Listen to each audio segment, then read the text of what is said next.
नमस्कार सर्वांना, मी रंजना पाटील. माझ्या चॅनलमध्ये आपले सर्वांचे स्वागत आहे. श्री स्वामी समर्थ. जय जय स्वामी समर्थ.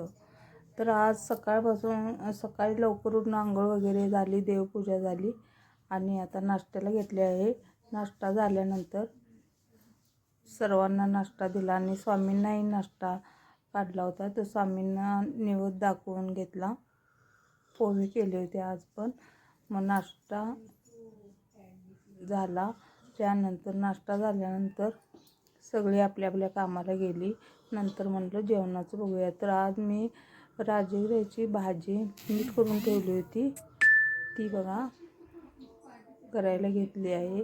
लसूण वगैरे टाकून, तेल वगैरे टाकून, लसूण टाकून ती भाजी घातली आणि भाजी करत आहे. तर भाजी तयार झाली. 2 भाज्या करायच्या होत्या, एक राजगिऱ्याची आणि एक मेथीची भाजी करायची होती.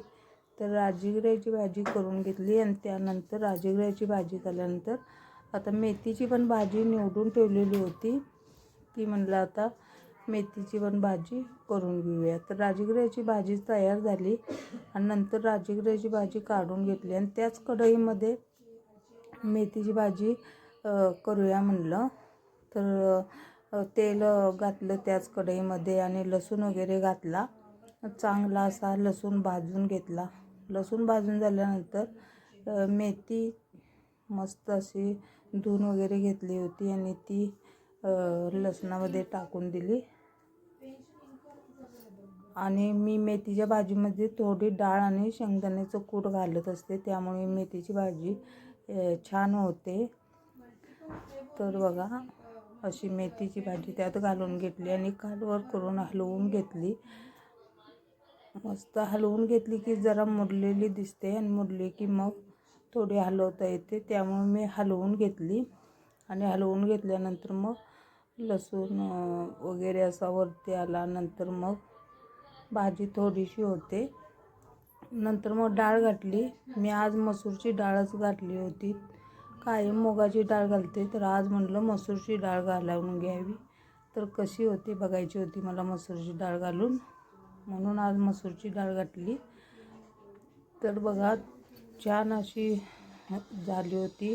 पुन्हा मग मीठ घालून घेतले. मीठ घालून जरा हलवल्यानंतर असं पाणी होतं त्याचं. बिना पाणी घालताच ही भाजी शिजवायची असते, छान होते. तुरट वगैरे लागत नाही. आणि जर पाणी घातले तर मग थोडीशी तुरट लागते. त्यामुळे मी पाणी थोडे कमीच घालते, पाणी घालतच नाही. त्याच भाजीला पाणी सुटते, त्यामुळे त्याच पाण्यात भाजी शिजत असते. मग अशीच बघा हे पाणी सुटलेले आहे, मिठाचे पाणी सुटलेले आहे. मग अशी तयार झाली मेथीची भाजी.